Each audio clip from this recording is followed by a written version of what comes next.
Shakalaka. Hey everybody, Christmas episode of Video Nights. We're going to discuss 4 classic 80s Christmas movies. Then guess what? Next year we'll do 4 classic 90s Christmas movies. After that, it gets real fucking sparse. Bad Santa, that's about it. I'm your host. That's Jacob. Did we ever discuss The Night Before? Sorry. No, we have not. We have not discussed The Night Before, which I think I finally finished. It's broken up over a couple of viewings. Just, not because it's not a good movie, it's just because I got really busy. What were we talking about? Oh, yeah, before we were on the air, he was doing his Santa voice. He says he's been watching me, and I'm like, you creeper? And he's cheating on me because he's looking at everybody. But is it because you think up in the North Pole he can't get proper streaming services, so he can't watch Netflix or anything like that, YouTube? At best, low-grade YouTube. So that's why he's watching all of us, because he just can't get a good connection. I mean, come on, it's Santa. He's got other things to do.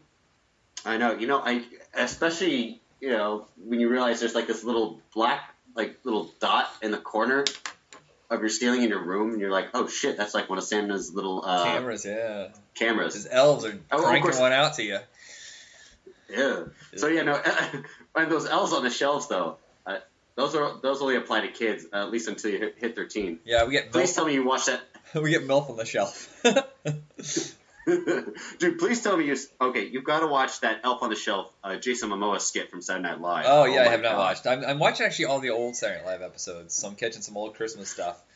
What we're gonna talk about? So, I was thinking of Calvin and Hobbes when he's like, he repeats all the lines to Hobbes. He's like, he knows when you've been good or bad. He knows when you're sleeping or awake. What is he, a kindly old saint or a CIA spook? No, he's just a creeper. Everybody, I apologize. I have been incredibly sick. In fact, 4 days ago, I was talking like this and coughing up a lung. So if I cough a little bit through this, I apologize. Or if you hear the squeaking of my dog's toy in the background, I gave her a toy to keep her busy because she's been crying and whining. Real quick. So whatever. All right, so 4 classic 80s Christmas movies. Now, we kind of covered this before. A couple years ago, we discussed our favorite holiday movies, but that was kind of a mixture of everything. And so let's start off in the beginning. Christmas movies were not big box office. It was very rare for a long time. Like, they're big in the 30s and 40s. They kind of faded away after that. They began relegated to, TV movies.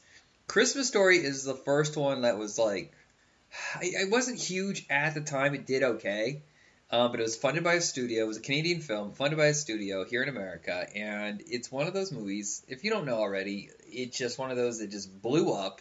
I remember seeing it during the 24 Hours of Christmas Movies on my Super 55 station, which would eventually become Fox. And now it's just perpetual, constant merchandising, books about it, 24 hours of it on TBS. It's ubiquitous. The leg lamp? Yeah. Fragile. I think it's fragile. Oh, it must be Italian. I want an award. I hate this thing. I hate this fucking thing. Actually, there's no cussing. There's insinuation in the cussings. Because the dad's always like, down in the basement and stuff like that. He sounds like Mr. Magoo. Yeah. And I said the word. Have you ever seen the sequels? There were sequels? Yes. Okay, so not a lot of people know this. But Ralphie shows up in 3 other movies. The first one was in 1988. It was a TV Disney movie with Jerry O'Connell taking over for Ralphie. And it was called Jerry Hop Noodle's Haven of Bliss, which was about a summer vacation they went on. Wow. Very hard to find. I had it on VHS. I sold it for a mint. Then there was another one in 1994 with Kieran Culkin and Charles Grodin as his dad and Mary Steenburgen, and it was called It Runs in the Family, a.k.a. A Summer Story. In theaters, it was sold as A Summer Story. On video, it's called It Runs in the Family, and I don't know why. Wait a minute. I think I might have seen parts of that when I was younger. Yeah, I mean, at least that was in theaters, and it got a little bit of notoriety. And the third one is the actual Christmas Story 2 with Daniel Stern playing the dad, and it was a direct-to-video effort by Warner Brothers, I think about 6-7 years ago. And it's okay, but it's nowhere nearly as good as the original. Okay. Well, of course not. I mean, the original is, it's hard to follow up with it, especially if it's a directed DVD video. Yeah. Warner Brothers, they always do those cheap, like Lost Boys, shit like that. Oh, drinking God. chai. Don't even get me started on those. Yeah. Ralphie, Peter Billingsley. After this, he would kind of do like the Dirt Bike Kid. I remember he was on some TV show. I think it was called Sherman Oaks on Showtime. But most people know him now. Oh, I remember that. As being the collaborator with Jon Favreau and Vince Vaughn for the last decade. I think he directed Couples Retreat, and he did some action movie with Vince Vaughn that wasn't that bad, and Haley Steinfeld. But fuck, is that called it? But he mostly just doing productions. Just producer and screenwriter. Wait, wasn't he one of the elves in Elf? You're right. The head form with the glasses in red. Buddy, you're not a cotton-headed Indy Muggins. Oh my God! Yeah, I know. It just took me a minute. It took me a while to realize. I was like, why is he so familiar? Well, also, he was in Iron Man. At the end, he is the one that puts together. He's like the tech that goes to Jeff Bridges and says, "This fucking what is that arc reactor isn't going to work," and he has like. Oh, I'm not Tony Stark. Yeah. Oh wow. Yeah. So most of the part, he's given up on acting. He's behind the scenes now. But good for him. No, for sure. I gotta bring this up. I can't remember the kid's name. He was in The Toy. Scott's. Fuck. He ended up doing porn. Gosh, hold on. Huh? Oh yeah, no. I remember reading about that. I Love the '80s when they were talking about that. When they were talking about Richard Pryor and that movie, The Toy, in particular. Yeah, we're gonna do later next year. We're gonna do a Richard Pryor homage, and we're gonna cover The Toy because I feel like a lot of people think it's taboo because of the story. I just want to see it again. I want to talk about it. All right. Oh my God, yeah, no, it was. I thought it was hilarious. Scotty Schwartz. Scott Schwartz. Okay. That's who it is. Darren McGavin is a dad who a lot of people probably know from our generation as Billy Madison's dad. Oh, that's right. Yes, of course. Growing up in the 90s, for sure. And, of course, he was Kolchak, the Night Stalker. I know as the first Mike Hammer, which not a lot of people remember him being in that, but, it was a hard-boiled detective. He started off as a very dramatic actor, but I think throughout the years he started becoming more comedic. Right. Oh, yeah. Kind of the same with Leslie Nielsen. Right. Yeah, definitely. And once Leslie Nielsen knew he was funny, though, he fucked himself. Because by the time Naked Gun 3 came around, it's like, shit, he knows. Damn it. Yeah, and then there was Dracula Dead and Loving It. Yeah, I love him in that, honestly. No, there's one or two good moments in that. Yeah, he's a guy that doesn't... he shouldn't have let himself in on the joke. Just play it straight. It's much funnier. Okay, fine. What's the other guy? Oh, Zach Ward. Now, Zach Ward's in a lot of stuff now. He's a Canadian actor, but I know him from the TV show Titus. But people also might know him from Freddy vs. Jason. He's the dead brother. I think he's on Z Nation now. He's in one of those. I even saw him in one of the Resident Evil Apocalypse. He was in that. Yeah. He's in one of those. He was part of Carlos's team. Films. He's in a couple of those, but yeah, just one of those guys that kept working. I feel like this might be insulting to Canadians, but I feel like sometimes it's easier to have a prolonged career in Canada because it's such a small niche, and anytime someone breaks out, they go to Los Angeles or New York. But if you stick around in Toronto, you keep getting work. If you're good and you're consistent, you're gonna have a long-lasting career. Unlike Los Angeles, which is chew up and spit you out as fast as they can. Sadly, yes. But speaking of that actor, honestly, my uncle, because my uncle does have red hair and freckles and does kind of look like him. He would always get pissed off every time that movie would be on, and we'd say, "Hey, look, it's Uncle Tim." He's like, "God damn it, Scott Farkas." Yeah, but yeah, no, that's where I remember him for sure from Titus. I watched a lot of episodes of that. He's so funny as his stupid brother Dave. Just every time you just get going and something dumb would happen, you're like, "Oh dear God." I look, Steve Cow, and he looks outside the window. Where? Or better yet. One of my favorite scenes is when he has that dream sequence that he has the what is it, Red Ryder rifle? Yeah. And he wants to take out all those guys dressed like 1920s, Jill. That cliche, that joke that all criminals wore the same outfit like that, and I always thought that was a funny scene. I also like the was it Little Orphan Annie when he's listening to it and it says drink Ovaltine, he's like, son of a bitch. Yeah, he's like, that's all it was, just for the secret code? Just a commercial. Oh my gosh. I was wearing so many coats the other day because it was freezing ass cold and I have to go to work early in the morning like you do. It's probably colder up here than it is down there. But I remember walking. I couldn't put my arms down, and I was walking through the lobby, and I was like, Ralphie, wait up! I can't put my arms down. And of course the tongue stuck to the pole, a legendary scene. Oh. Yes, I'm like, oh god, I laugh at this kid's pain and misery. I'm sorry, but jeez.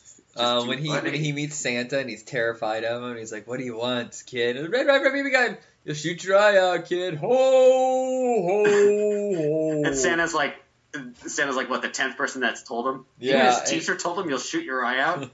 I was actually scared of Santa Claus when I first saw it. I was like, oh my god, he could be a malevolent beast if he wanted to be. Yeah. Oh god. It's so strange. But then you see Bad Santa. Before this, all Bob Clark did was like horror movies and the fucking Porky's movies.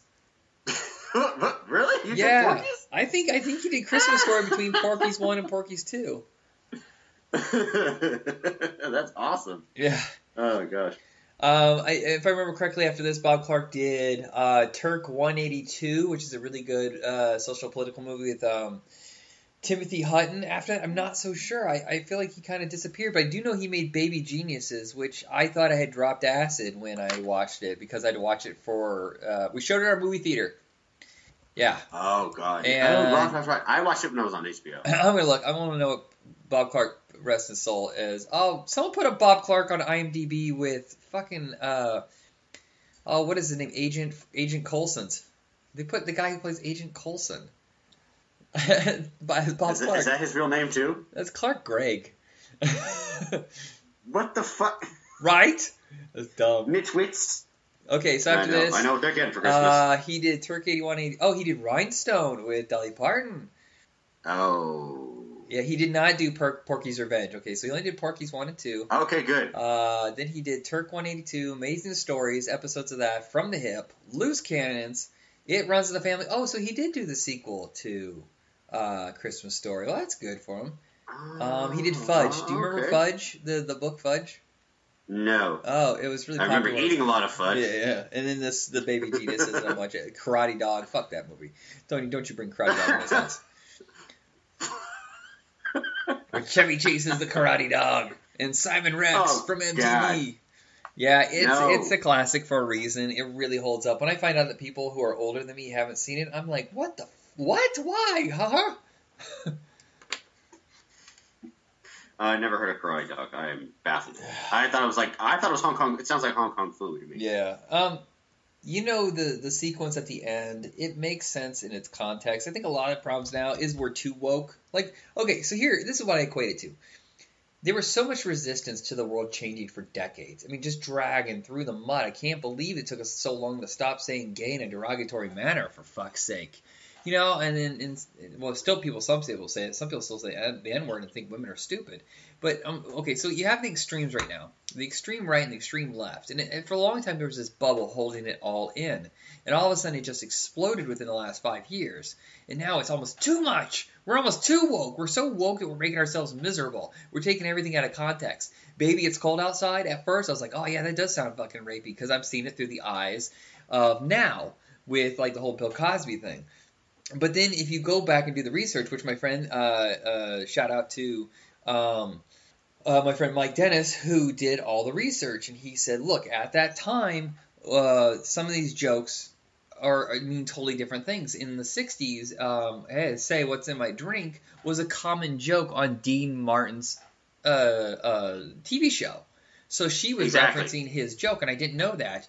So some people are like, liberals are destroying everything, and the right wing are just too, rapey. I was like, okay, look, you guys both need to calm the fuck down. You're making yourselves miserable. You're ruining comedy for one. Everybody's seeing the comedians are now signing safe space contracts. God damn it, you're ruining comedy. You can't be funny. Comedy has to have risks. And a lot of these movies, like I was bitching a little bit about Monster Squad because they said they call each other homo or whatever. And like in the context of the 80s, that was actually normal behavior. Is it acceptable? No, but it was normal behavior. It's an artifact of its time. They're not going to do it on do they do it on Stranger Things? I don't know if they do that, or It. Do they call each other these things? Because it would be accurate to the time. I don't know. I have to go back and look at some of the lines and rewatch some of it. But yeah, no. As far, if anything, I thought, "Baby, It's Cold Outside." I thought conservatives would be more pissed because a woman's staying home at a man's house when they're not married to each other. What? Well, I think both parties have lost their goddamn minds. I mean, I'm a liberal, but I used to think that I was an extreme liberal, but now as I start to sit back, I realize I'm a moderate liberal because hardly anything gets done with extremism. Well, and when it comes to this song in particular, like being banned in Columbus, Ohio. Ohio. Well, I'm not surprised. It's Cleveland. It's fucking Ohio. Yeah. Oh, it was Cleveland. But also it's their right. Here's the other thing is you can ban any song you want from being on the radio. It's still available. You know what I mean? You can still hear it. You can still watch it. All these movies and music are still available. Once they take it away from you, if you no longer have access to it, that's when I have a huge fucking problem. But these people have a choice. They voted to take it off. It's still available. No one's denying you that right. It's a private enterprise. Right. Exactly. I know. They just took it off that public radio. Like, God. Same thing for Rudolph the Red-Nosed Reindeer. You know what? Santa was kind of a prick. A lot of them were pricks. The point is that they were pricks.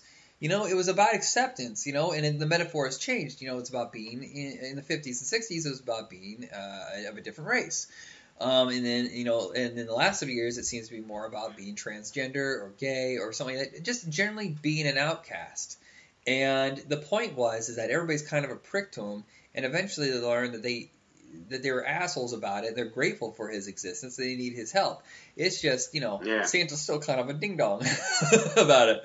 Like, right. And plus he's using those reindeer. Like, are they even getting paid adequately? I don't think so.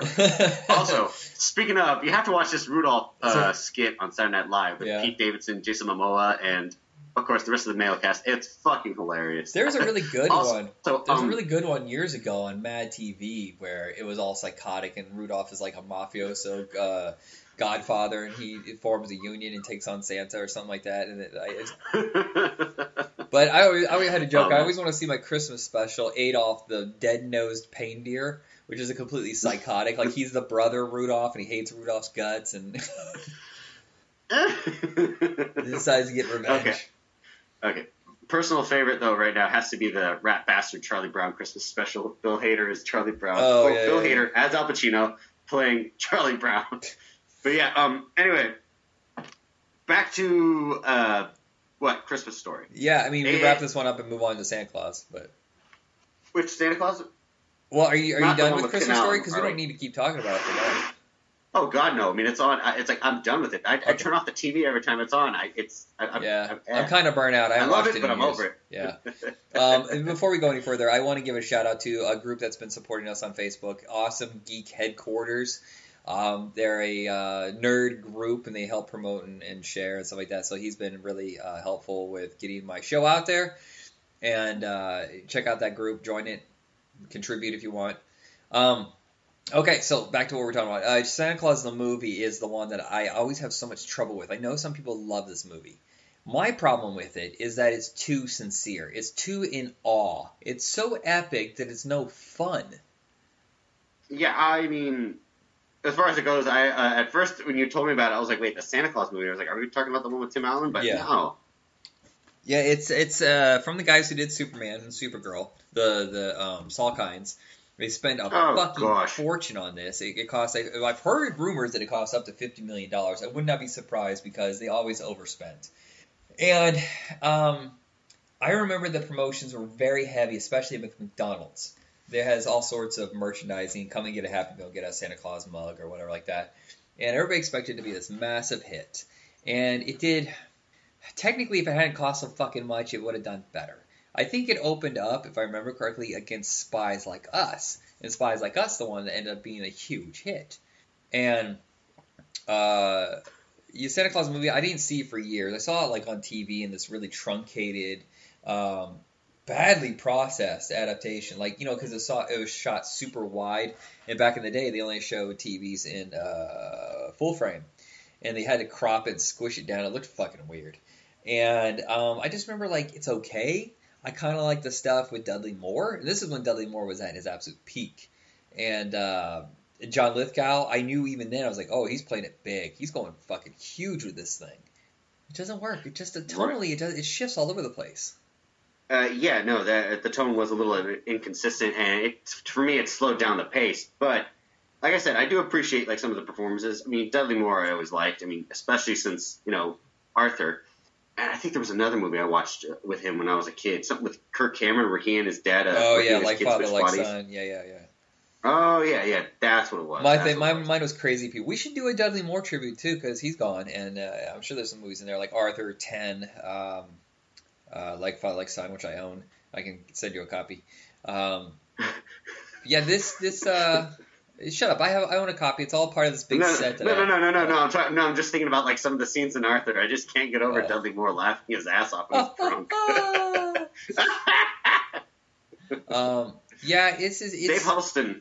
Yeah, he's great as Santa Claus. Burgess Meredith he really is great. Yeah. I mean, even in like some of the terrible movies, you always found like hidden gems. Of course, Dave Huddleston and Burgess Meredith, in particular, I think were some of the reasons I kept watching it. Again, always boisterous, just that jolly old Saint Nick that you need to see, and then of course Burgess Meredith because ever since I was a kid, I loved him since he was Penguin. Yeah, I mean he's barely in it. Just to be fair, he is a glorified cameo. Yeah. He should have gotten more. Yeah, if you haven't seen it, it's just like the first hour is this whole build up of the world of Santa Claus. How he became a normal person, and trapped in a situation where he became Santa, was gifted with all this stuff. And then it switches halfway through, is Dudley Moore's character becomes a focus, and he's an elf who has ambitions, and he wants to design these great things, modernize the workshop for Santa. And it gets denied. He gets frustrated, so he goes to New York. He sells his whole concept to John Lithgow's company, who's a greedy fucking bastard. He's basically like a Donald Trump kind of character, and he wants to give away these suckers that allow you to fly. And it turns out that's a fucking epic disaster, and it gets worse. And trying to control that situation and celebrating Christmas at the same time. I think it's funny. I'm looking at it here right now. John Carpenter was originally offered the chance to direct, but also wanted to say in the writing, musical score, and final cut of the movie. And the original choice by John Carpenter was Brian Dennehy as Santa Claus. Actually, no, I think Brian Dennehy could have pulled that off. Yeah. He could have played the part. But yeah, no. Again, just like the idea of going through the movie, I couldn't help but just like laugh my ass off at sometimes because it's Dudley Moore. It's like this is why Santa said no. God damn it. Wow, they chose Janos Schwartz, I don't know how to say his name properly, known for doing Jaws 2, was chosen because the Salkinds had just got done working with him on Supergirl, which many executives at TriStar Pictures believed was a masterpiece and become a mega hit. It was not. It fucking destroyed the Salkinds. Oh my god. Supergirl? Yeah, I know. It's actually available on the DC Universe app. Yeah, it's so boring. It's just so goddamn boring. Though Helen Slater's good. I really like her. Oh, yeah, of course. Actually, and Helen Slater came back in the Supergirl TV series as her adoptive mother. All right. So, the next movie. I just check it out of curiosity. But my next film, I really enjoy. I know some people give Ernest a lot of shit, but it's the 30th anniversary of Ernest Saves Christmas. And he is a lovable goof. I really enjoy the first 3 of the Ernest movies. 4 is where it just derails so goddamn bad, and it ended up destroying the franchise. And after that, it was all basically direct-to-video, and I haven't seen any of them. Maybe bits and pieces, but I really think Ernest is actually not stupid. I think he's a guy who is just so... he gets in over his head. He doesn't think before he does stuff. He's not slow-paced analytically. He's more impulsive. And that's what causes a lot of the problems. Yeah, he's eager to help. He wants to help, but he just ends up causing a problem. And he tries to fix it. He's Murphy's Law. He's the embodiment of Murphy's Law. Anything that can go wrong will. Yeah. But, oh, my God, just hearing his voice and his little goofy laugh. Or, every scene with Vern. Yeah. I just can't help but get it. It takes me back to my childhood because, that's where I knew him from when he was cast in Beverly Hillbillies. Right. Yeah, so I had seen him. Now, you were too young for it, but he had a TV show. And not a lot of people remember this. But after Pee-wee's Playhouse, they aired Hey Vern, It's Ernest for 1 season. It only lasted 13 episodes, and it was basically a showcase for Ernest and all his crazy characters, which he would develop. And he actually brought a few of them over to Ernest Saves Christmas, like his crazy aunt and the snake guy that sleazy lawyer guy or whatever he was. Yeah. It's so much fun. And I guess he shot it really, really fast, and it was really cost efficient, but it just wasn't enough. And they decided to order 2 more seasons, I think, of Pee-wee's Playhouse instead of another season of Ernest. But they were a perfect combo, just completely different, but both that genuine enthusiasm, that positivity that I love. Exactly. Oh no! Whenever he just has that little laugh or something's going to go wrong, he just. I love it when he's just like, he doesn't know the words to "Oh Christmas Tree." He's just like, "Oh Christmas tree, oh Christmas tree, oh Christmas tree, oh Christmas tree, oh Christmas tree, oh Christmas tree." He's trying, damn it. Give him a little bit of credit. He's still in the holiday spirit. So enthusiastic. He saves that Christmas tree and just shoves it straight through the window. It's just at high speed. I really like the guy who played Santa Claus. He was completely different than normal. Usually it's these big, boisterous guys, and he was a very kind-hearted but diminutive Santa Claus.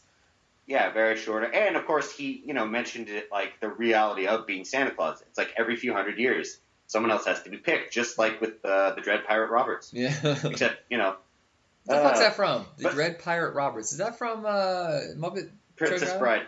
Princess Bride. Okay. Yeah, I just really like the story and the detail about that, the whole thing about the girl that's lost and she's got to redeem herself and, she's homeless and she's, prone to stealing. I like the guy who's offered the part of Santa Claus. He doesn't believe it, but he's like he's not negative about it. He's just cautious. Yeah, and that's why he's chosen to be the next Santa, is because he's got a good heart. I think it's really funny is that they have that scene where they're filming a horror movie and they're like, "It's Christmas Slay, S-L-A-Y." And it's like, "You want to scare children on Christmas? How dare you?" So then he smacks that director and gives him a black eye. Yeah. And then that one sleazy freaking Hollywood agent that's trying to get Joe signed on to the movie. That's the character's name. You've seen him before, haven't you? Yeah, I know. When I was a kid, I remember him calling the guy Mr. Santos. Yeah, instead of Santa Claus, because he keeps cutting him off. He is from Monster Squad. He's the dad of the little boy who goes, "There's a mummy in my closet," and he opens it up and goes, "Ooh, mummies!" And the mummy slings out the window. That's the same guy, the same actor. Oh yeah. Oh. Huh. Funny. It's like, well, he definitely had the enthusiasm. Oh, let's talk about this. I don't remember their names for some reason, but the 2 goofballs that show up in every one of the movies? It's Chuck and Bobby. Chuck and Bobby. I cheated, by the way, Wikipedia. Yes. Chuck is in the first 3, and then Bobby's in 2, 3, and 4. Gilliard Sartain is kind of legendary in the underground comedy scene because he started, God, I'm not going to be able to say the name right, Papazoidio or something like that, Mr. Papazoidio. I got it right here. Dr. Mazeppa Papazoidi was a low-rent, public access comedy show in the early 70s that he created with Gary Busey. Whoa. And the only reason I know about it is because Bill Hader saw it when he was a child. It was so legendary that they would tape. When they very first got VHS tapes, they would tape it and share it, and like the way the Street Science Theater was. And I'm trying to remember. He after that is when he did Hee Haw, but he did a bunch of movies outside of Ernest. But most people only know him from Ernest. But if you look at his filmography, he's in Stop or My Mama Shoot, The Buddy Holly Story, Blaze, All of Me, The Big Easy, Fried Green Tomatoes, Mississippi Burning, The Replacements, Wagons East, The Outsiders, Getting Even with Dad. He was that's right. Ted Danson's partner. He's the bad guy in The Patriot. Yeah, oh, yes, I definitely remember him in The Replacements. He was one of the assistant coaches. And then The Outsiders, he was like that one teacher who was in the ambulance with Pony Boy. Was he? Okay. Yeah, that was him. Yeah, so most of the people from the world of Ernest never went on to anything else. They really didn't. It's even Jim Varney struggled to get out of the role. It's kind of a shame. But I saw him in a movie with Jeff Speakman, if you know who that is. He starred in The Perfect Weapon. He was a martial artist. He did a movie called The Expert, and in it, Jim Varney is a gun seller. Like he supplies the hero with he's kind of an underground guns dealer, and he is so convincing in it. I'm like, oh my god, he's been playing these comedic roles, but he's really good as a sleazy bad guy. Right. Oh man.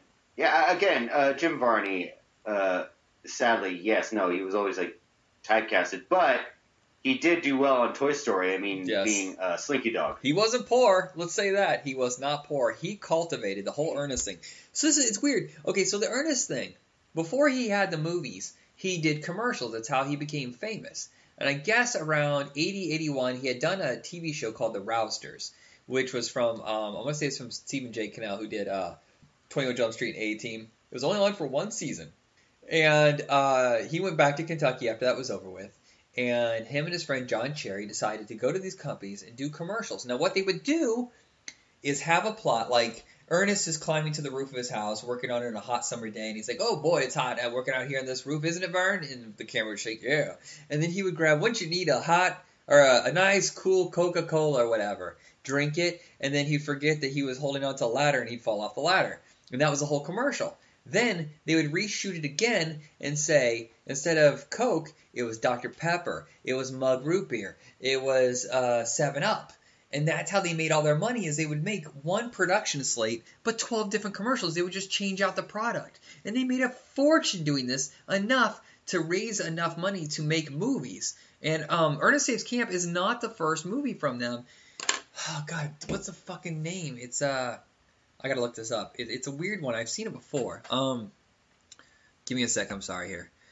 Dr. Otto and the Riddle of the Gloom Beam, which is about basically a what's his name? A Dr. Evil kind of character who wants to take over the universe. They shot it for very little money in Tennessee, and Ernest is a very, very small part of it. But it's Jim Varney on 11. He's just cranked up. He's so crazy in that movie. It's a lot of fun, but it's too long, in my opinion. I'll have to Dr. Otto and the Riddle of Gloom. I'm adding that. I have to look that up. It's probably on YouTube, to tell you the truth. It's a lot of fun. What's that? Oh, sorry. Oh no, he definitely was featured in so many things. He was there was one in particular. There was a Magical World of Disney. I remember. He did. He showed up in like one of those specials. What? And the 35th anniversary of Disneyland as well. Yeah. I think he did. I think he did a film, like an introduction to Disney World kind of movie. Besides Ernest, though, he mostly just did low rent independent movies. He's in one of those fucking Three Ninjas movie, like High Noon at Mega Mountain. He's in a Snowboard Academy with Corey Haim and Bridget Nielsen. It paid the bills. Oh, I remember that. Yeah, it paid the bills. So, but sadly, he died very young. I mean, what was it, 48 or 49 of cancer, lung cancer? Yeah, he smoked lung too much. Cancer. He smoked. Yeah, he smoked way too much. The tumor they pulled out was 2 pounds in the size of a Jesus softball. Christ! I didn't know that. He actually had a connection to my hometown. His grand aunt lived in my town, and so he would come and visit her every once in a while. But through her, he met his second wife, who sadly he also divorced. But this is weird. I'm trying to connect this properly. My sister's friend that she dated for a little bit, I can't remember his name. His aunt was Jim Varney's ex-wife. That's complicated, but you're my mother's brother's next door neighbor's cousin. What does that make us? Absolutely nothing. Absolutely nothing. Which is what you are about to become. But no, honestly, this is, as far as it goes for Ernest Saves Christmas, it definitely, I felt, was a classic. Paced well, didn't seem too cheap either. No, it was the biggest budget of the bunch, I think. Disney this time actually paid. See, I think Ernest Goes to Camp, I think, was completely paid for by Jim Varney and John Cherry. But I think because Ernest Saves Christmas was more expensive, they had to split the cost. And the same thing for Ernest Goes to Jail. There's a lot of special effects in Ernest Goes to Jail. But after that is when it started to split. I know for a fact that they own the rights to Ernest. So the fifth movie, Ernest Rides Again, was released independently, but that company had no money whatsoever, so it only made like $1.5 million, which is a huge drop-off from the previous ones. And then after that, it was all straight to video, and Disney would just distribute it. Oh, yeah, no. Shit. $1.5 million? Yeah, and apparently it cost a lot, too. They were able to raise a lot of international money, because Ernest sells well overseas. Oh, yeah, he definitely did, for sure. I mean, I wouldn't doubt it. He was just such a lovable goofball. And, of course, people were kind of worried hiring Jim Varney to play Jed Clampett because they thought he was just really dumb. Yeah. But then again, that's just those are just pretentious, dumb movie execs. So, yeah, that's a really underrated movie, honestly. There is an Ernest movie that's never been finished. It was Ernest the Pirate. It was filmed in '99, and halfway through he got too sick and they couldn't finish it. And they always thought they were going to come back and be able to do it, but then he died, and so it's just sitting there on the Zoe, stop messing with my cards. She wants my love. A son of Ernest, I think, was supposed to come out, but it never happened either. And stop it, sorry. All right, she's getting restless. Let's go to our next movie, Scrooged. Oh my god, dude! I have to watch this every year. I love it. I can never get tired of it. See, I'm on the opposite end with you. This is, I think, Bill Murray at his most Bill Murray-ish. This is so fucking obnoxious in it. There's a great concept in it. There's great moments, but he gets on my nerves. I like the post Rushmore version of Bill Murray more. Oh, really? Yeah, before that, like Ghostbusters for me is kind of ruined because his smartassness gets in the way of Dan Aykroyd's like scientific. I want to talk more. I want to hear more from Egon and Spengler. Or wait, no, Egon and what's the other one's name? There's Spengler, Banklin, gosh. Or is it Egon? Is it Egon and Spengler? They're two different people, right? That's Dan Aykroyd's character and Harold Ramis's character. Like, I just like those characters more. Bill Murray was off to the side just with this stupid Ray Venkman. Oh, fuck. We gotta watch these again. We gotta do it anyway because we're gonna be doing a Ghostbusters Peter Venkman. For the 35th anniversary. Yeah, Scrooged. I love the special effects. I love the music. I like a lot of the cast. Bobcat Goldthwait is on fire in this movie. He's so good in this movie. Oh my god, yes, I know. Like, yeah, as he's like, him getting like fired just because he like kind of questioned Bill Murray. Yeah. And, what's the movie that the night the reindeer cried or something like that with Lee Majors? Oh yeah, exactly. Santa's got a newsie. Oh yeah, you've been a good boy this year. And then it's like all the elves are arming and Lee Majors there helping out with a big old machine gun. Yeah. Oh, you gotta watch this or you might die. It's like, I think you might be scaring some of the watchers. Do you want to give it over maybe a heart attack? You might be scaring some of the... Exactly. You might be scaring some of the audience because, the children are going to be watching this. I just kept expecting him to do that. Yeah, I know. Carol Kane beating the shit out of Bill Murray. I was like, more of this. Oh my god, I know. When she, like, the Ghost of Christmas Present, she's that fairy and she's like hella messing with him. Yeah. Oh, I forgot.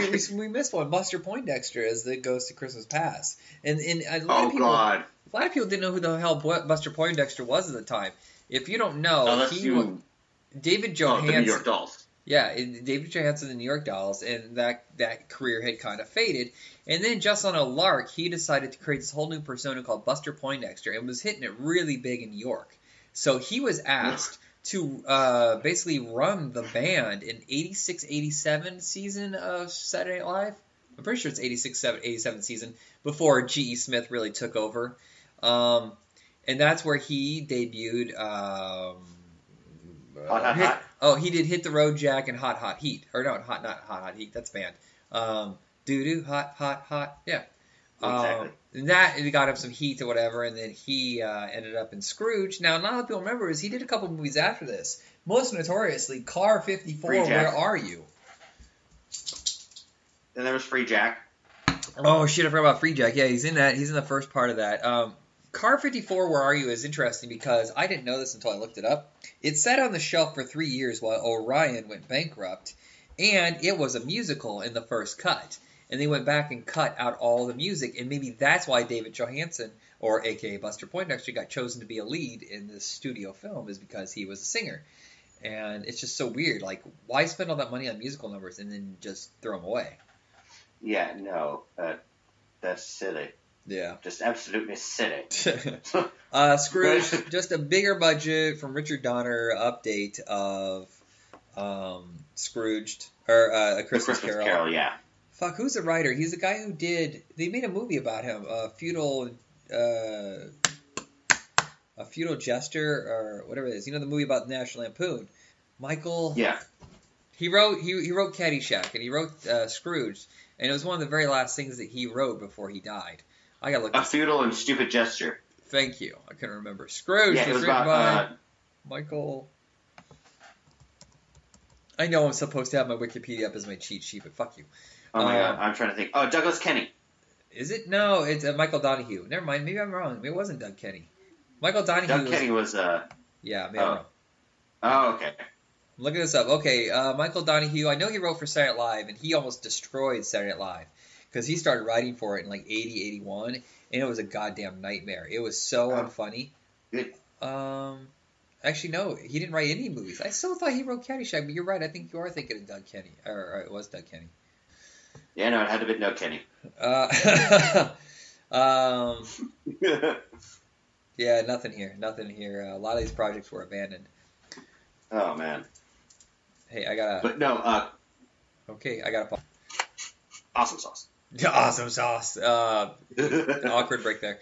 We had to pause. Scrooge.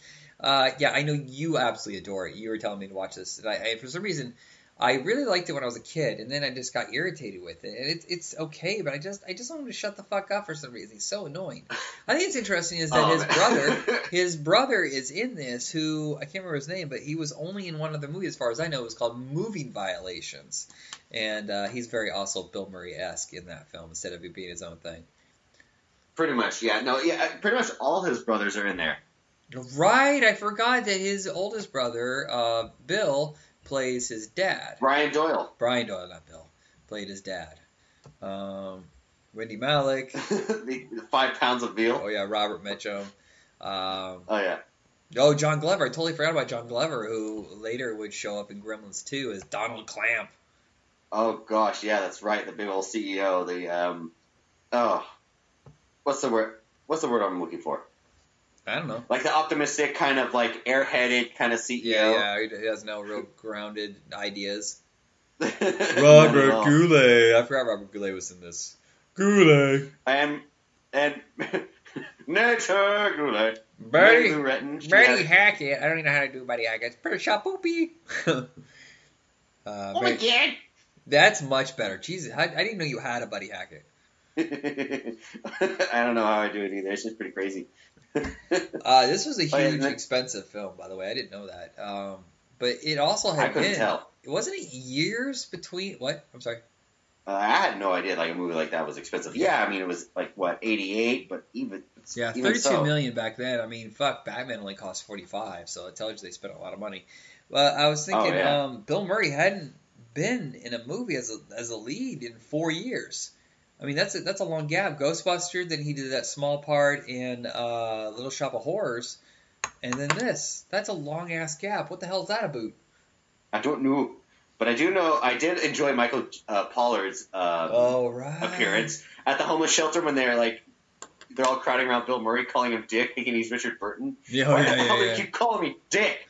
And then he's like, I swear, by the Eiffel swear. I always think that Michael J. Pollard's face is going to fold in on itself. He's always just squishing it up. I don't know. Did you know he played Mr. Mxyzptlk in the Superboy TV show? Mxyzptlk? How do you say his name? No. Yeah. Mxyzptlk? Yeah, he's a strange character, and he does a terrible job, and he looks ridiculous in the outfit. But, hey, a paycheck's a paycheck. I mostly remember him as, was it Cousin Artie on Tango and Cash? He creates that fucking crazy vehicle with the Gatling guns. Oh, yeah. Yeah, that was pretty nuts. He was also, I think one of his biggest role was when he was in Bonnie and Clyde. Yeah, that's probably his breakout role. You know what's funny is I just realized Michael J. Pollard was Mr. Mxyzptlk, or however you say it, and then it's in a movie directed by Richard Donner, who did Superman. In the previous films that we talked about, Santa Claus was produced by the Salkinds, the producers of Superman. Hey, it's all the connection here. It's all part of one big conspiracy triangle. Ernest, anyway, who read a Superman comic book, Noah.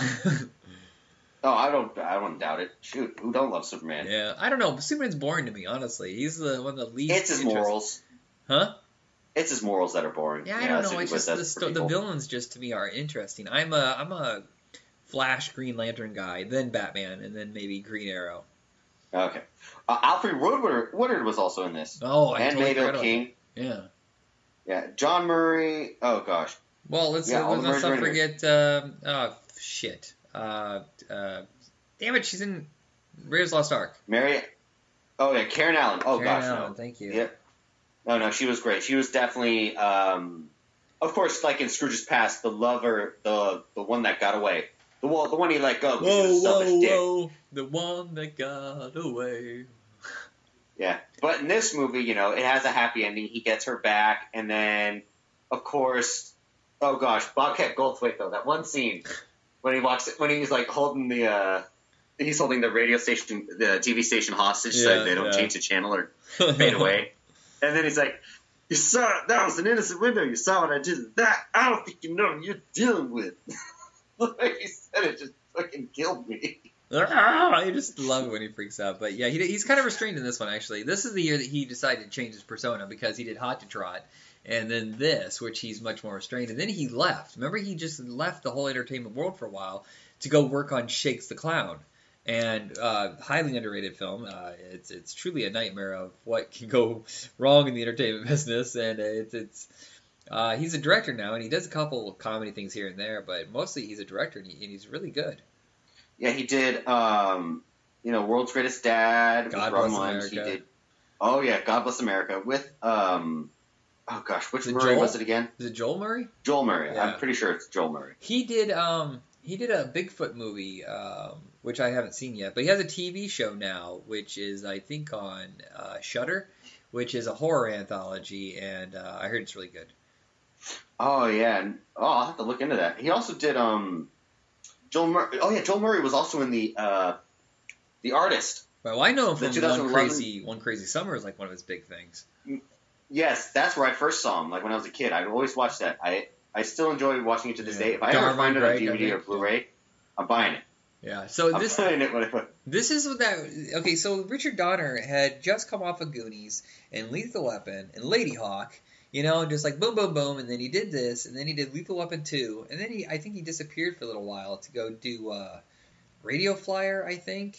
So he was still red hot. This is when Bill Murray disappeared, but after this is when he did a ton of movies. He did, Ghostbusters 2, then he directed his first and only movie, Quick Change, which I think is highly underrated. What About Bob? I'm trying to remember what he did after that. Groundhog Day, Mad Dog and Glory. So yeah, it was during the real, reboot of his career before it went horribly wrong after Kingpin. Oh my god. If I have to go with a Christmas Carol story, though, I'm not going to go with this one. I'm going to go with the Muppets Christmas Carol. But in general, I don't really care for the story. I think that might be part of the problem. Okay, yeah, no. Honestly, as far as it goes for a Christmas Carol, there's the Muppets one. There's the one with Patrick Stewart. Right. And then, of course, personally, what's that Jim Kersey? The Jim Carrey one. I mean, Jim Kersey. Who the fuck's Jim Kersey? Jim Carrey one. That looks pretty... Robert Zemeckis? Yeah, I can't watch those movies, man. No way. I like the Beowulf one, though. There's a new one, though, that came out with Christopher Plummer and that kid from Downton Abbey, which I heard is really good. The man who created Carol or something like that. I created Christmas. I can't remember what it's called, but I heard it's really good. Oh, the one about Charles Dickens. Right. It just came out like last year or 2 years ago, and I heard that's really good. I heard, critically, and it was critically acclaimed for sure. I remember that. Oh, I'll have to look into it when I get the chance. Okay, so pretty much wrapped it up here. Have a good holiday season. If you're mad at us for not saying Christmas, go fuck yourself because it's all inclusive to us. Because unless we start, maybe we should do a Hanukkah one next year. We can do the Hebrew Hammer. And we could also do the night before. 8 Crazy Nights. Yeah, 8 Crazy Nights, totally. And Night Before. Okay, yeah, we'll try to find some Hanukkah-oriented stuff to discuss. Hanukkah Harry, which is a John Lovitz sketch that he used to do for Saturday Night Live. Santa gets sick, so he hires Hanukkah Harry. Oh, yeah. You know what'll really piss him off? Saying this. All holidays matter. Oh, yeah. And fuck you. Well, I hate using that. I hate using the all whatever matters because it insults the black people who started the movement. And there's a reason why the movement... It's plagiarism. Yeah, it's just ridiculous. So, yeah. That's it. I don't know who else to plug. Yeah, our Awesome Geek headquarters. Loves to Read on eBay, Amazon, which is one of our sponsors for our comic book show. That's it. So we'll be back in January for the whole new slate of stuff. Me and Andrew will be back we're going to do a episode about silly criminals, dumbass criminals with Bottle Rocket and Safe Men and a couple other movies. Yeah, that's it. I don't know how to end the episode, so Jacob, send us out.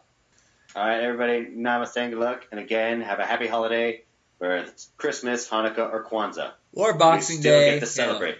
Or New Year's Eve. Oh, yeah. New Year's Day. Yeah. Don't forget Boxing Day. My fucking birthday, which is January 1st. I got nothing. Be excellent to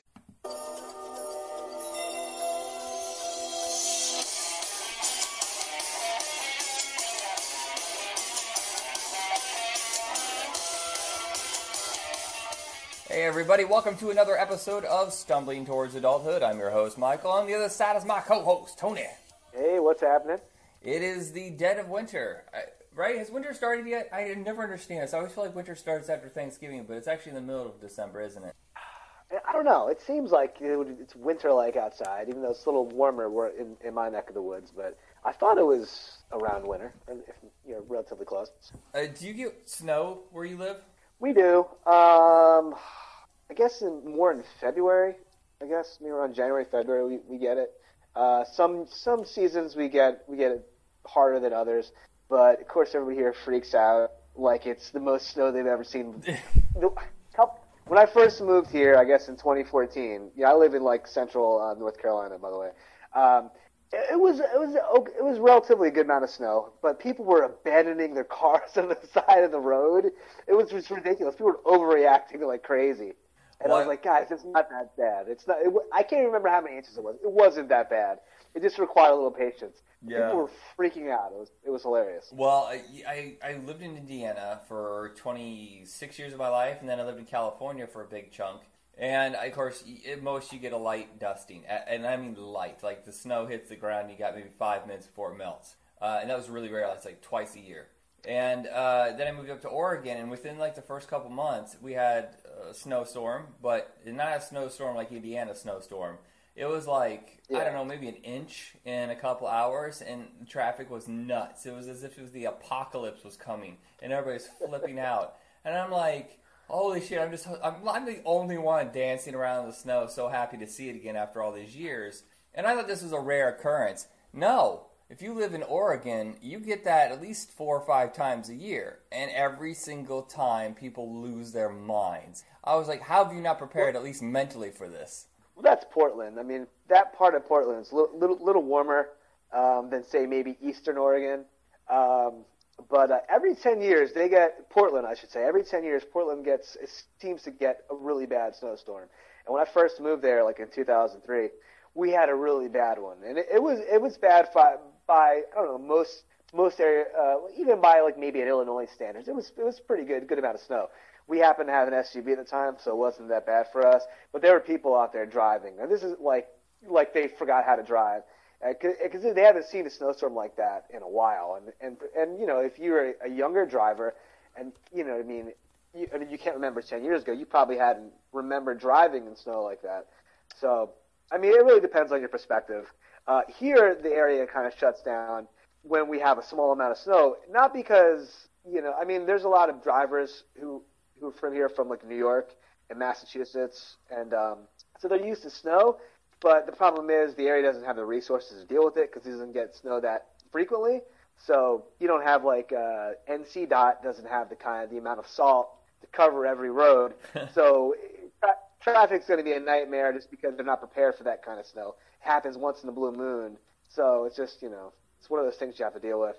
I'll take snow any day over ice. Ice is just a fucking nightmare. Yeah, totally. It's really, especially when it's black ice and you can't see it until you've already ran over it and it's too late. It's like, oh shit, how do I do this again? Do I lean into the spin or do I steer away from it? You have to try to remember that in the last millisecond as your car's fishtailing all over the place. Yeah, I think it was fairly early on in my driving, and I didn't even drive for that long. I only drove for, 9 years before I just said, fuck this, I don't want to do this anymore. But I remember, delivering pizzas in snowstorms, and the fact that I would even do that is madness. Like, why didn't I work at a normal job inside? And I was like, nah, I'm a college student. I need to be free. I need to be driving around and listening to my tunes. And then snow hits. You're like, no, we're all going to die. Hopefully you guys didn't have like a 30 minutes or less kind of No. margin that shit you had to follow or something crazy. Yeah, if I remember correctly, that shit had ended a couple years before because people were getting killed because they were so stressed out about it. Like, I got to get there in 30 minutes, and they were causing accidents. Oh, yeah, I'd imagine. And then, like, they were losing profit. People were like, yes, 32 minutes. I'll be taking that free pizza. Thank you. But I remember one time that I was trying to go to the stop sign, and I could feel, like, I'm pumping the brakes. I'm not slamming on them like I would like a newbie. I'm pumping them, and it's still not working, and I'm trying to turn, like, the tires away from the skid, and I'm just going right into one of the main roads, heavy traffic. And I just start wailing on the horn, and I can't stop. I slide across both lanes, past the stop sign, and up into someone's yard. And I just kind of sat there for a second, looked around, just backed up, and kept going. Yeah, that's the best way to do it. Once you, like, narrowly avoid death, you just kind of, like, just breathe for a second. Like, you just grab your stuff. Am I all still together? Okay. All right, let me, where was I? What was I doing? All right, let's continue. And everybody's just sitting in their car going, come on, asshole, move your fucking car. Yeah. I don't know why I sound like I was from Boston. People from Indiana don't talk like that. People out here do, which is bizarre, but yeah, I have like a strange influx. There's a strange influx of Long Islanders, Bostonians, and like people from northern New Jersey. It's really weird. You know, well, you're also on from, any given day. You're from a place that has a regional accent. We don't. We just drop the ing. That's it. That's what Indiana's accent is. Just dropping the ing. Philadelphia's regional accent's bizarre. Some people have it, some people don't, but it's really weird. It's like certain words you say like, "Oi, yeah, get in the house. Come on." Yeah, I don't know. I can't even do it. I'm doing a poor parody of it, but yeah, some of my friends are really strong. It's not an attractive accent. It really does sound awful. And you had brutal winters there, probably as bad as we did. I mean, we're Great Lakes, right? The Great Lakes are. I'm so stupid. It's like I didn't even pay attention to a map. The Great Lakes do touch Pennsylvania, correct? Yeah, that's northwest up in Erie. We're nowhere near there. Philadelphia, where I'm from, is southeast. We do border Jersey, but we do get we'll get blizzards. I mean, I don't know if it's not as cold, like, it's not as biting a cold as you would get in New England, but because we're not too far away from the Atlantic Ocean, maybe about 2 hours away from where we're situated, we kind of get weird winds and whatever fronts that create snow tend to happen a lot in the area where I lived, and also southern Jersey. And we get a comparable amount to say the snow that they would get in New York City or DC. It's always so we'd always get similar snowfall. So, and some years we get some ridiculous blizzards. Like 94 was a real bad one, if I recall correctly. It was my freshman year in college, and it was like state of emergency, shutting everything down, and I can't remember how many inches it was. I know it was up past my knee in certain parts because I had to walk. So I still had to go to school for some reason. Yeah, that's brutal. So and your shoes and socks are just like, oh man, I gotta do this the whole day in wet socks. It was a nightmare. So I mean, it was my freshman year in college, but I had to walk to the train, and people are like, fuck this sidewalk. We're only taking care of the streets at this point. This is state of emergency.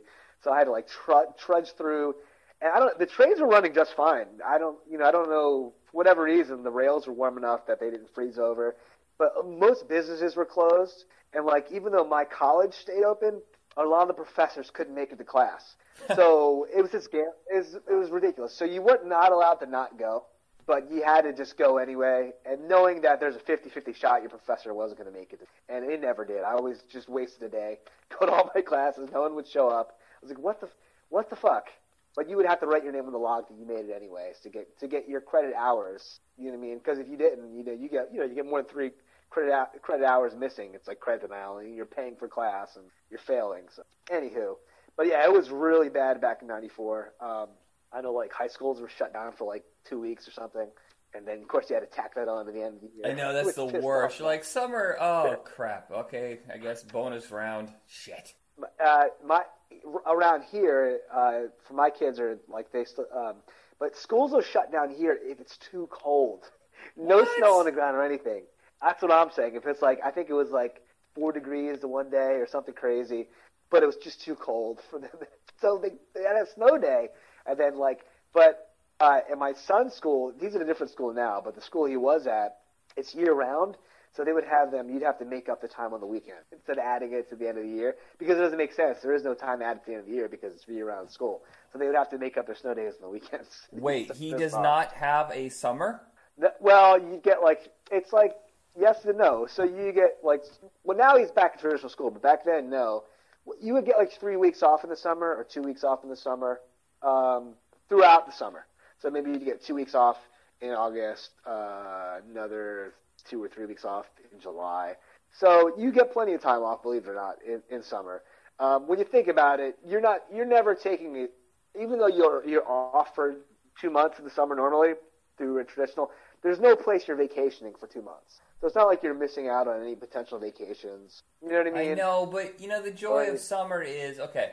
So I would get out like the first week of June. You go to like June 4th or 5th or something like that. And then you got like 2 solid months of bliss, just fun. And then you have that 3 weeks of, oh no, school's coming. Oh no.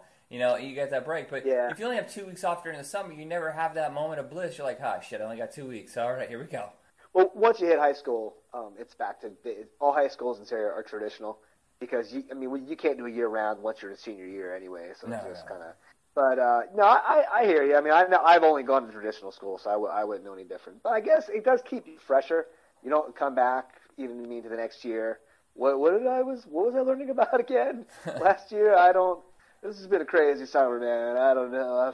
I've been smacking my head against the wall and doing crazy shit all summer. I don't know. Days you're out in the woods for hours on end. I'm like, how far have I wandered away from home? Where am I? But yeah, I don't know. So apparently they do it a lot in California here. There's a lot of year-round schools in California. It's supposed to keep the kids fresher. And, I guess, but I don't want to be fresh. I want to be like frosty-brained and like, oh, okay, time to rev things back up. We're getting off topic, but that's the one joy of snow days is watching the parents be like, I don't know how to handle all this. And you're like, I'm grabbing a sled. Here we go.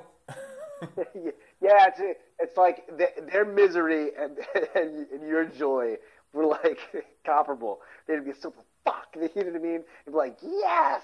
So you'd be listening by the radio, waiting for your school closure, and like, remember the White Marsh, no school. So I'm like, yes. And like your mom's like, well, that's just fucking great. So you just fuck around all day. I'm just gonna go to work as normal, except in a longer commute and possibly treacherous conditions. But enjoy yourself. Yeah, I think it's funny listening to those announcements in the morning and you're just waiting, even for like a fog advisory. For some reason, we got a lot of fog advisories. Like, oh, hey, and a 1 hour delay because of fog. And you're just like waiting, and they don't mention your school. You're like, you mentioned every other school. Son of a bitch. Yeah, that's the worst. You like listen to it twice. Maybe I just didn't hear it. Yeah. They didn't call your school. I was like, God damn it. I'm going to school today. But yeah, totally. And it's like, and then like you just, should I just go back to sleep? Get a hot cup of hot cocoa, or should I just go out and play in the snow, go sledding? You know what I mean? Maybe make some money shoveling. The options are wide open. I don't even know what I should do with my day. Yeah. Oh man, shovel. I never shoveled for anybody else, but I gotta tell you, the enjoyment that I had, like, this is weird. As I got older, I enjoyed shoveling. As a kid, you're like, this is such a struggle. But I'm like, I'm getting a free workout. I don't have to go to the gym. I don't have to pay for anything. I'm just shovel for hours. It's not a workout I enjoyed because it always hurt my lower back. But the trade-off, I was obligated to shovel my own walk. But beyond that, I was like, I could really make some money here. So I would just, ask if they needed shoveling. Some people like, yeah, I don't care. I don't, some people you clean up. And this one guy gave me a fucking quarter when must have spent me 2 hours of work. Oh my God. I would have taken the extra time just to put the snow back on. I was like, nope. Nope. That's what my friends were going to say too. They're like, let's just I'm dumping the snow right back on this fucking thing. It's like, guy's obviously old and out of it, and it's going to take you that much more effort just to spite the guy. Just never, this lesson learned, never shovel this guy's snow again. Yeah. You know what I mean? Or tell him to invest in one of those electric ones, which, honestly, whenever I see an electric snowplow, like a personal one, I'm just like, you're robbing yourself of some activity there, buddy. You're just making noise pollution. Well, my grandfather had this thing called the back saver shovel. It was like kind of bent, like more ergonomically, whatever, but it still like hurt my lower back, and I don't know, I never really enjoyed shoveling, but especially what really sucked is I lived in row homes, and then you'd have to like dig out your car because you had the parallel park throughout the whole block, and the plow would come through, plow your car in, and it's like a wall of hard packed snow.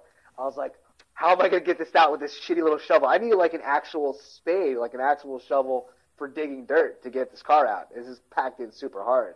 A snow shovel is just not going to cut it. And then you'd go through all that work. You'd shovel your car out, pass beyond what the fucking plow did, and then, you got a nice spot. You come back, some other car's in your spot because, it's a parallel parking street. But of course their house is way up the street, and they happen to park in front of your house because they didn't shovel their spot. There's a nice shovel spot for me. But in Philadelphia, people get fucking shot for that. If somebody goes through, yeah, no, seriously. If I lived in the burbs, nobody was doing that. People would just shake their fists. But no, but especially in areas of Philly like Manayunk or whatever, you go through the point of shoveling your walk, a good spot right in front of your house. Some people's houses are on a hill and whatnot, so it's really could be dangerous finding a spot. And some people put chairs in front, to block it off and whatever. And if they see a car parked there, they'll just slash their tires. I'm like, well, hope you enjoy the spot because you're going to be there for a while. You're not going anywhere. People get really angry and take that really serious. That's in a way, they have a point. But there's no legal obligation that says that's your spot, even though it is by your property. You go to the parking authority, they won't be like, no, dude, you can't enforce a spot. There's nothing stopping him from doing it. You know what I mean? And just because you put chairs there doesn't stop him from parking there either. But it's just a general dick move to do. It's you should know better. But yeah, that's just the way it is.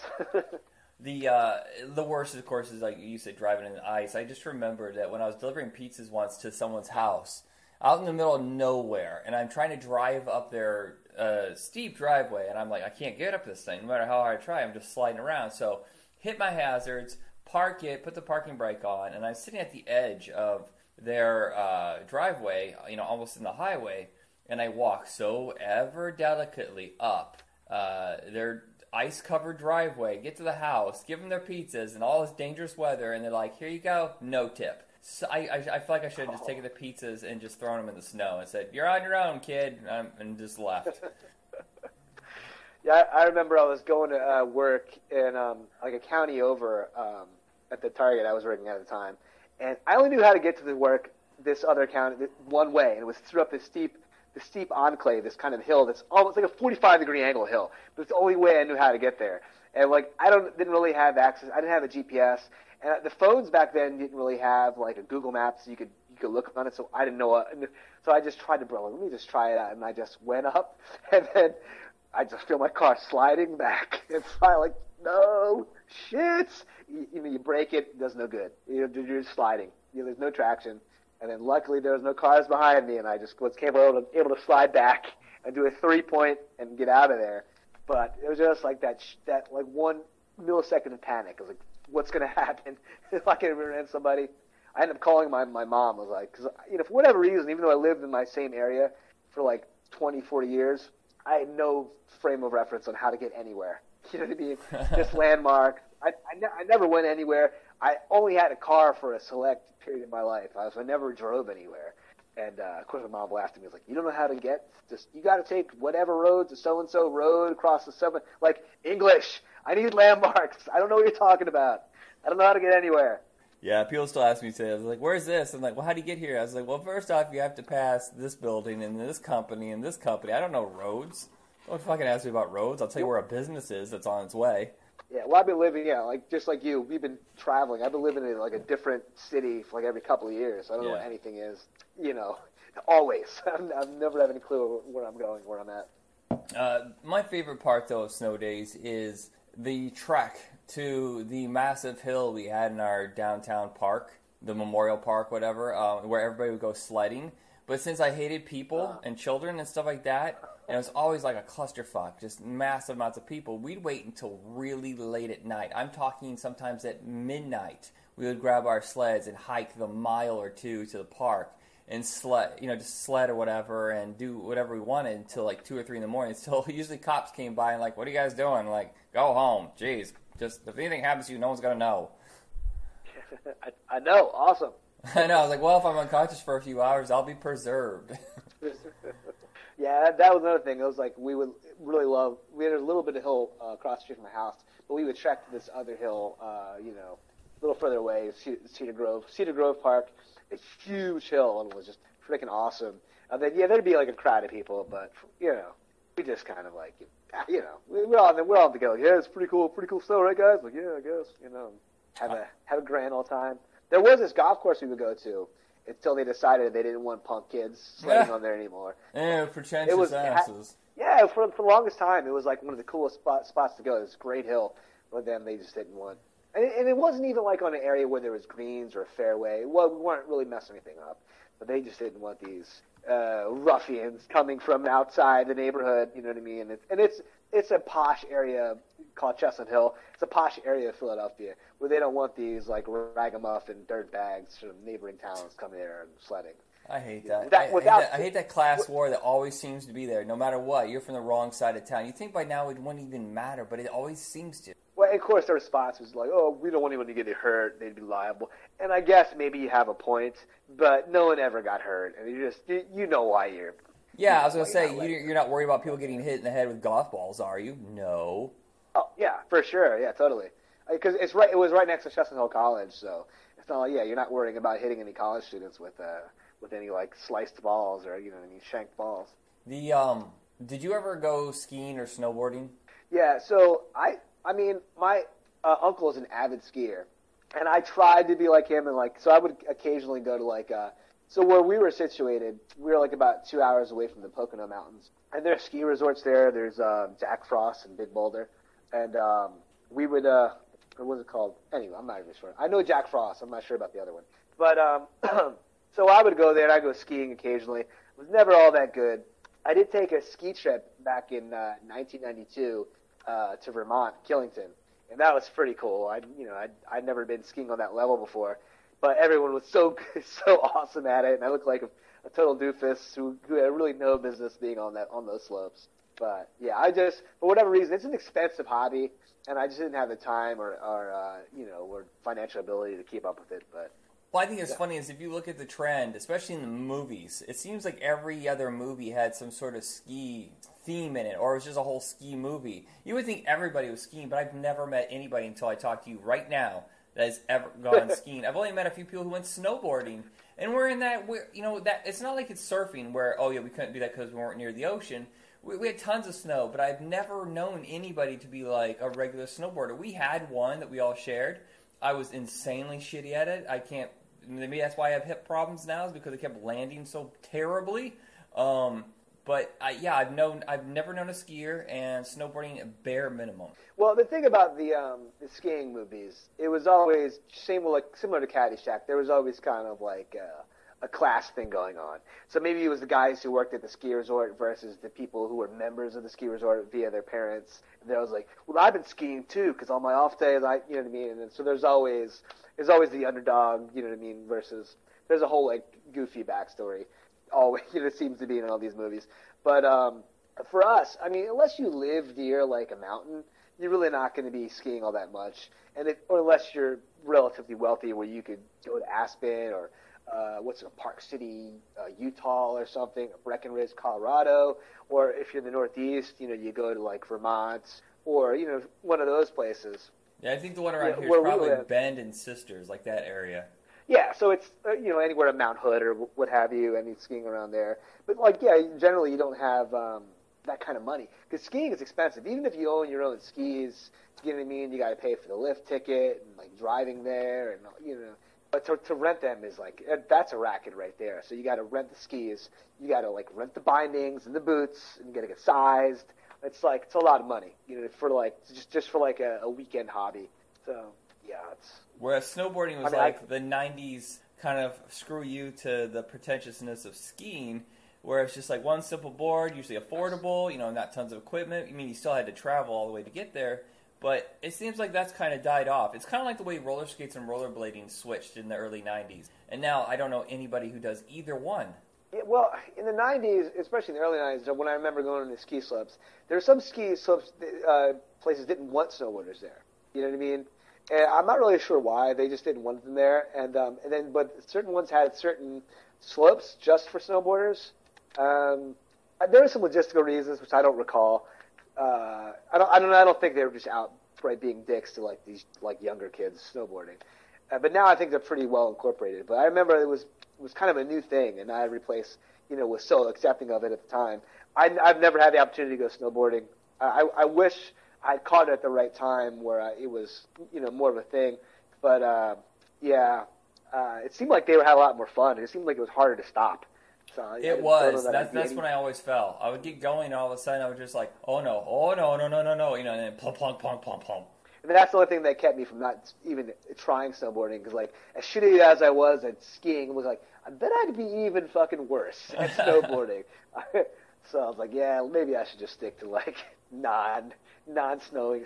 Maybe I should just stick to tubing and sledding. That's we had a friend of mine lived out in the country, and the people. Okay, so it's kind of hard to explain. The land that he lived on was kind of like rent to own.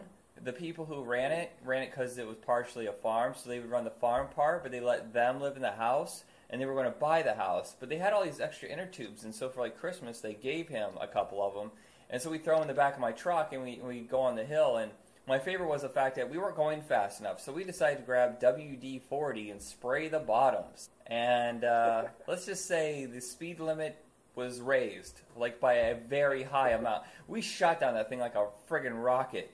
And I remember one time that it was really icy, and we had so much WD-40 on it that we picked up speed so fast that I actually flew off, and the inner tube kept going. But me and Robert were on one side, and Ron was on the front because it was such a big inner tube. Me and Robert fell off, and Ron stayed on, but Ron hit the hay so hard that he flew over the hay, over the fence, and into the highway. Oh, shit. Yeah, thankfully it was like 2 o'clock in the morning. There wasn't any cars around. Oh, my God. Yeah, I remember when I had an old, like, Radio Flyer, like, wooden top of the sled and metal. Oh, my God. Whatever those things are. And, like, it's hit or miss. It still has to be pretty well packed for that to even, like, work. So I would go on my local hill, do a running, like, and then try to do, like, a Superman, like, and then fly onto the ground. But the thing would just stink right in, and I'd slide right off it, face first, like, face full of, like, grass and snow and whatever else, half cut up, half, snow burnt. I was like, I probably should have tested the ground first before I, made an approach like that. Have you ever gone ice skating? One time. A handful of times. The last time was back in '99. But I did it like one time when I was in the mid-'80s, and I was so bad I didn't attempt it again till like 1999. But the second time I was actually okay at it because I was rollerblading at the time, and but the first time I was so bad I was spent, and it was like it's like you get the pain of falling and the pain of the ice at the same time. I was like, it sucks on all fronts. I feel like I did, but it must have been really, really young, and it was at one of those mall ice skating rinks. I've never done it like on a pond. Now, here's the weird thing is, I didn't realize it until I just started discussing this, is the reason I never got on a frozen pond is I was convinced that I would fall through. No matter how cold it was, no matter how thick it was, I was still convinced I was going to fall through and I was going to drown. That takes some serious balls. I would never even attempt that. I mean, I've only done it on an ice, like a skating rink, like a hockey rink or whatever. But yeah, I mean, it was really generally too warm in our area for that. There weren't a lot of ponds in my neck of the woods anyway, or like, you know what I mean? But it really wasn't ever that cold where like, the river would freeze up. I do recall parts of like the Schuylkill River and people were like kind of skating close to the bank. But even that, it's like, I don't know, man. You're really playing with fire or ice, I guess. Whatever. Yeah. I can't think of a proper, analogy, but, I just think about, like, it seems like there was always kids playing hockey on it, and I'm like, nope, no, not even. And I would play hockey, like, later in life, like on rollerblades, like street hockey. So it wasn't the rollerblade or the falling part that I was afraid of. It was clearly, like, that's not how I want to die. If I fall through, I'm never coming out. Yeah, I don't know what's worse, like the freezing to death or the freezing and drowning to death. I don't know what's going to happen first, but it's just an uncomfortable way. You're just, like, praying for hypothermia to, like, grab you so you can warm up, you know what I mean, for, like, an ounce of comfort before you finally die. Yeah. It's just... oh, I'm numb. I can't feel anything. Going blissfully to sleep, Yeah. And, of course, when you drown, your lungs kind of explode. Oh, That's a horrible way to go. Oh, yeah. It's one of the worst I can possibly imagine. The one thing that I do not miss whatsoever is when it was heavy snow and then you still had to go to school and you're like, I'm 6. do you realize how many blocks I'm walking in this thick snow? I'm never gonna make it. You'll find me face first in the snow, and that's all there's gonna be to it. You'd have to freeze your ass at the bus stop, hoping the bus could make it on time. And he never did. He's always late. I mean, it's not the bus driver's fault. It's a nightmare out there. Yeah. So it's like, you're waiting for the bus to come. Like, come on, I don't even care that I have to go to school. I just want to go to the bus so I can warm up for like 5 minutes. You know what I mean? And it was like, yeah, like, isn't it snowing bad enough where I could just not go to school today? It's like, it just didn't quite make the cutoff point. It's like, it's snowing really bad, but not quite bad enough for it to be a snow day. You know what I mean? That borderline. And if it was just kind of lightly snowy, and then there was a little bit of ice mixed in there, but you couldn't see the ice because the snow was on it, and you're trying to walk to school, and you're like, clack, clunk, clunk, and the whole way you're just like completely bruised, you're limping into school. What happened? I feel like such an ass. I can't tell how many times I've laughed at my friends, because you'd have your hands in your pockets, right? So you'd be bundled up really tight, and you'd just be walking, and then they'd hit a snow patch, and they would hit the ground so fast and so hard, because you can't put your hands out to support you because they're in your pockets. It was, I don't know, to this day I still think about it. It's so funny, the way they just go from standing to falling, like in warp speed. Yeah, well, when you're a kid, it's funny because you usually can recuperate. When you get to our age, we're like, oh shit, are you okay? Yeah. Do I need to take you to the emergency room? Yeah, well, yeah, when you're a kid, you're not worried about busting the hip or something, but of course my friends would be so mad. I mean, he's like, is that fucking funny, asshole? A little bit. You have to see it from where I'm standing. It doesn't seem funny from where you're at, but feel free, when it happens to me, and it will happen in a few minutes, you're free to laugh at me as well. So, Epic snowball war. Did you ever have any? Oh shit, yeah. So we were juvenile delinquent dickheads. We would like definitely light each other up with snowballs, super packed, and then we're like, you know what'd be funny? Hit a car going 50 miles an hour. Oh my god. You know what I mean? And now, as a driver, knock on wood, that hasn't happened to me yet. But it would be such karma for me to just him bringing at me like, you know what I mean, getting the side of my door. Guys would get out of their car and chase us down for like blocks, and they would finally give up. But I'm really surprised we didn't get there wasn't vehicular manslaughter. Them trying to vehicular manslaughter. Them trying to run us over because we pissed them off by I can't imagine, now I think about it, how jarring that is to be driving, listening to the radio, all of a sudden, clunk, clunk, clunk, clunk, clunk, get your car getting lit up with snowballs. Yeah. It's kind of I'm surprised we didn't cause accidents. Just scaring the shit out of them. I never did that, but what I loved was this massive snowball war. We had about 30 people, and then we kept adding to it as the day would go on. And it felt like it was hours on end, but I bet you it was only like 45 minutes. Because, when you're cold and freezing or whatever, it just seems like everything takes longer. But we were on college campus, whatever, and there's, of course, every campus has huge lawns or whatever and trees everywhere. So we just got this big group together and had a massive snowball war. And it all went wrong when one of us got hit in the head with one filled with a rock. And it's like, all right, hold on, we got blood going, and we got to stop. I mean, you can pack them so hard that it almost feels like getting hit by a rock. Then, of course, when it hits you, it explodes. But some of those are really hard to begin with. I mean, I don't understand why you have to take it to that level. Well, and it's always miserable when there's a ton of snow, but the snow's not wet. It's just dry, and it will not pack. And you're like, well, that's a waste of a day. Yeah, totally. Yeah, my son will. Occasionally we get some snow, and we're just so powdery. He's like, well, come on, Dad, make me a snowball. It's like, I can't. I have to add water, and it just takes the soul out of it. You know what I mean? If it doesn't happen organically. It's Right. Did you ever build a snow fort? Yep, we'd snow fort, snowman, and then of course the snow forts would protect us from the barrage of snowballs, and we would have a snow war. And sometimes we'd make these elaborate ones with tunnels and back when we got the heavy snows, we'd have tunnel underneath and have a little lookout part. It was pretty cool. Then eventually. I could never go in the tunnels because I've always been claustrophobic, and I was afraid there was collapse on me or I'd get stuck in there or something like that. But yeah, I just spending hours on end just building this massive fort, and then you come out the next day, you're like, son of a bitch, it's all gone, it melted. Your snowman's just kind of droopy to the side. Yeah, that's the worst. You put in so much effort, and then it's the very next day, it's shit. What were we thinking? How long do you think we think it was going to last anyway? But still, yeah, it's I really wish I got another day out of it. Well, where I lived in Indiana, we lived by for a chunk of my childhood, I lived in Fort Wayne, where it was the Three Rivers city. So if the snow melted fast, you had this massive flood because the rivers would overflow, go into the city. I mean, just everywhere.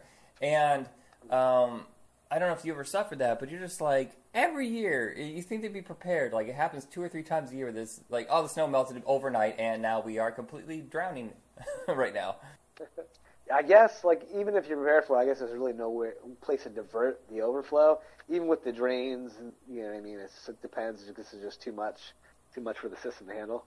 Yeah, I remember when it melted immediately. And it had snowed late in the year. I think it was like the last week of March or something. It had flooded the entire campus, and then it started raining like crazy level of rain. So the entire campus is flooded, and we had there weren't roads, but they were kind of like what do you call the roads where they're smaller and it's only usually meant for vehicles that are working on campus, not through traffic? Oh, those utility roads or whatever, maintenance roads. Yeah, there you go. Yeah, I mean, it wasn't really a sidewalk, but it was like that. So you would have, like, a dorm here in the lawn, and then it would come down into that little maintenance road, and then it would back up to a lawn and another dorm, and it was completely flooded, and people are swimming in it, and I'm like, that is sewage backing up. You're floating in. You're going to need shots after this. What are you doing? And everybody was doing it, and I'm like, you guys are all morons. I wonder how many people ended up getting, like, hepatitis after that. It's weird the way like some areas handle snow. Like I remember, like when I lived in Portland, we had really bad snow. Like that area was shut down and everything. But they didn't use salt for their. I guess maybe where you live too in Salem, they don't use salt for the to evaporate the snow on the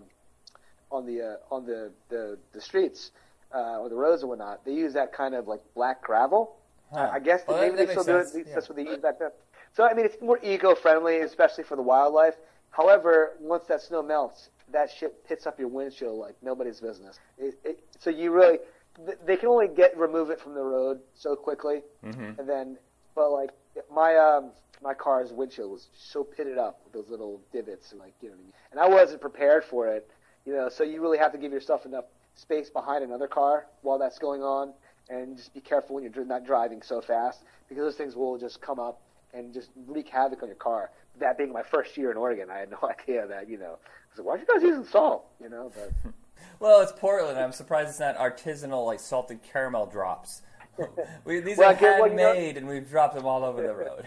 I guess it messes with the groundwater and with vegetation. Oh, okay. That makes sense.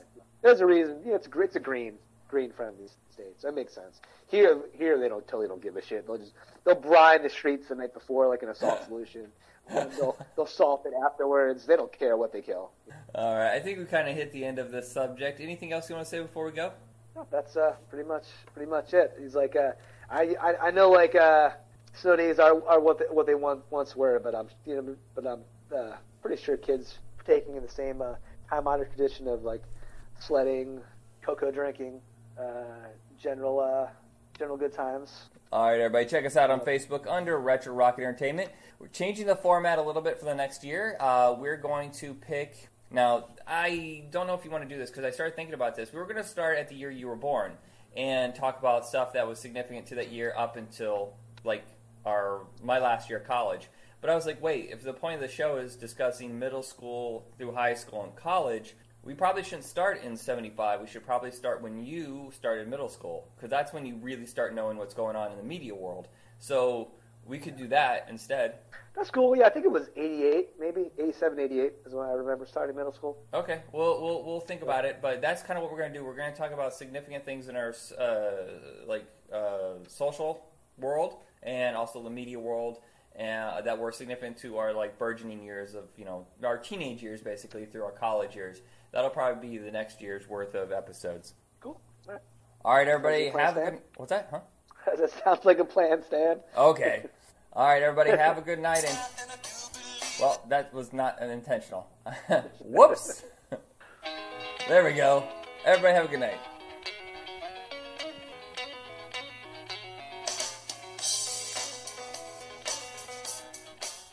Each other, everybody. Good night.